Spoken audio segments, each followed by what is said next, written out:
College படிக்கிற பிள்ளைங்க யாருக்குமே என்ன வர மாட்டேதுங்க, சாமி வர மாட்டேது இல்லையா? சரிதானே? எந்த காலேஜ் படிக்கிற பிள்ளையும் சாமி ஆட மாட்டேது. ஐடியில் வேலை பார்க்குற பிள்ளை சாமி ஆட மாட்டேது. ஐடியில் வேலை பார்க்குற பிள்ளை இன்னும் கிராமத்து மைண்ட் செட்லேயே இருக்க பிள்ளைங்க தான் டான்ஸ் ஆடுது. அது இங்கே ஆடுறதில்ல. எந்த ஐடி ஆஃபீஸ்லையும் சாமி ஆடி இருக்கா? இதே பிள்ளை அவங்க ஊர் திருவிழாவுக்கு போனால் ஆடும். சரிங்களா? ஆண்கள் யாருக்குமே சாமி வருது இல்லை. ஆண்களில் யாருக்கு சாமி வருது? அந்த மருளாடிகளுக்கு மட்டும்தான் வருது. அதுவும் குறி சொல்கிறப்பனா நாக்கு அடிச்சுட்டே கருப்பண்டான்னு சொல்கிறாங்க இல்லைங்களா? அவர் அந்த டயத்தில் அவருக்கு மட்டும்தான் வரும். வேறு யாருக்கும் ப்ரொஃபஷனலாக இருக்கவங்களுக்கு வேறு வரதில்லை. இது என்னென்னா ஒரு பக்கமாக தன்னை முன்னிலைமைப்படுத்துறதுக்காக ஏற்படுத்தப்பட்ட மனோநிலை, தான் அடக்கப்பட்ட சூழல், இதெல்லாம் வெடிச்சுக்கிட்டு வெளியே வர்றதுக்கு இது ஒரு அடையாளம். ஒருவேளை நீங்கள் வீட்டில் சும்மா இருக்கும்போது சமைக்கிறப்ப கத்துறீங்கன்னா என்ன ஆகும்னா சட்டு 2 அடி விழுகும் இல்லைங்களா? கோயிலில் கற்றுனா என்ன ஆகும்? மரியாதை கிடைக்கும்.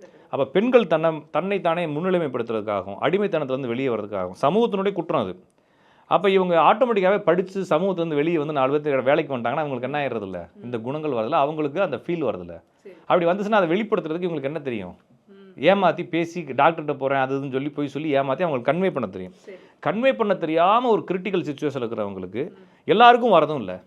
இப்போ நான் இருக்கிறேன், எனக்கு கன்வே பண்ண தெரில, ஆனால் எனக்கு குருராக இருந்தால் தான் நான் என்ன செய்வேன்?